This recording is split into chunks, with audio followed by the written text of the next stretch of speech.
Hi everyone, this is David and welcome to week 2 of your Executive Certificate Program in Business Communications. This week we take up a topic that is critical to effective leaders, and that is the topic of persuasion. How to get someone to see things as you do. How to get someone to buy into your ideas. How to get someone to buy into you. The art of persuasion. Now, there are a lot of great materials about persuasion in your classroom this week, but I wanted to start off by looking at materials from author, speaker, consultant, Dr. Tony Alessandra. Dr. Alessandra, a person you're going to be seeing a lot of and hearing a lot of this week, is also the author of The Platinum Rule. And here is the Platinum Rule. Communicate unto others as they wish to be communicated unto.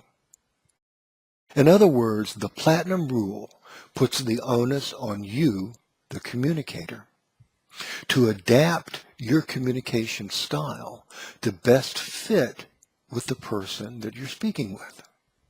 Adaptability, that's what the Platinum Rule is all about.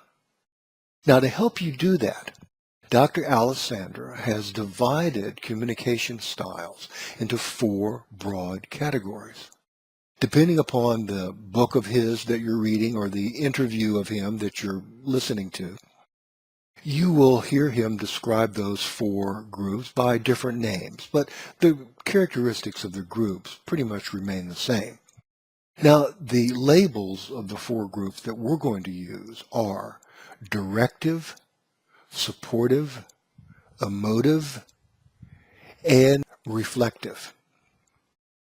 And here is what you do. You first read and study about the characteristics that define each of those 4 groups.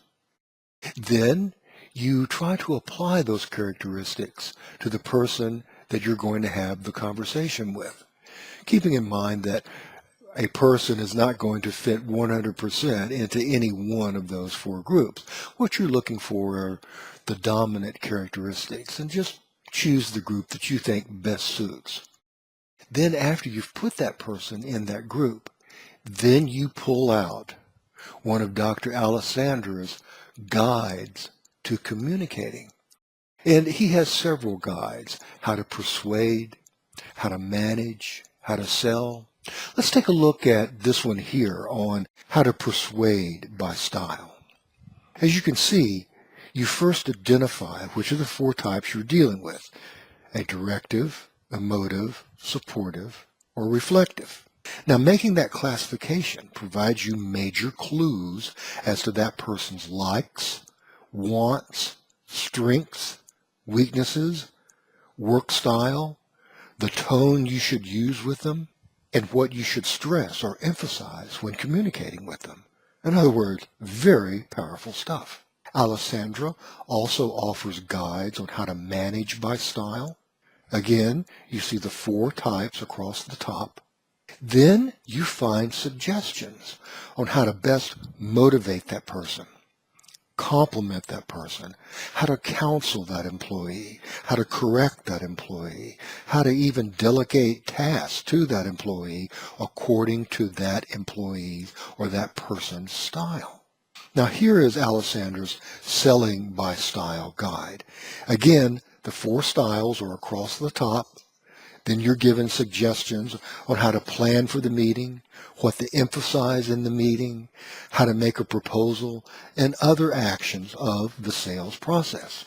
Do you see what Alessandra is providing you here? Literally, the keys to the kingdom, the Da Vinci Code on how to best communicate and even persuade, manage, and sell other people. Very powerful stuff.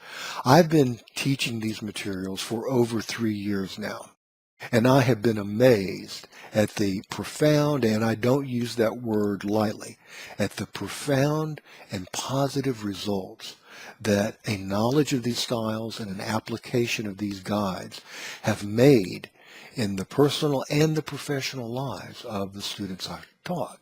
So I highly recommend that you take a look at these materials and even practice with them a little bit this week.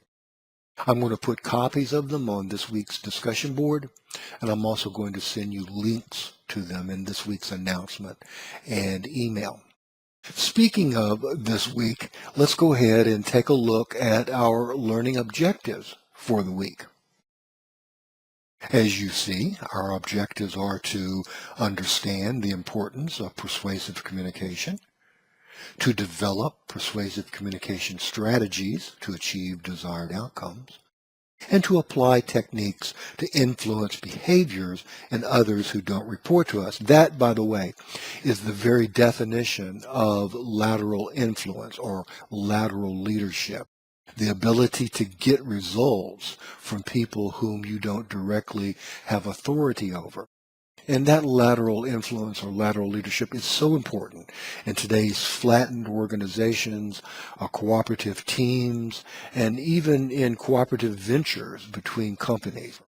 In your session guide to week 2, in your introduction, we revisit what we talked about last week, the need for direct and clear communication.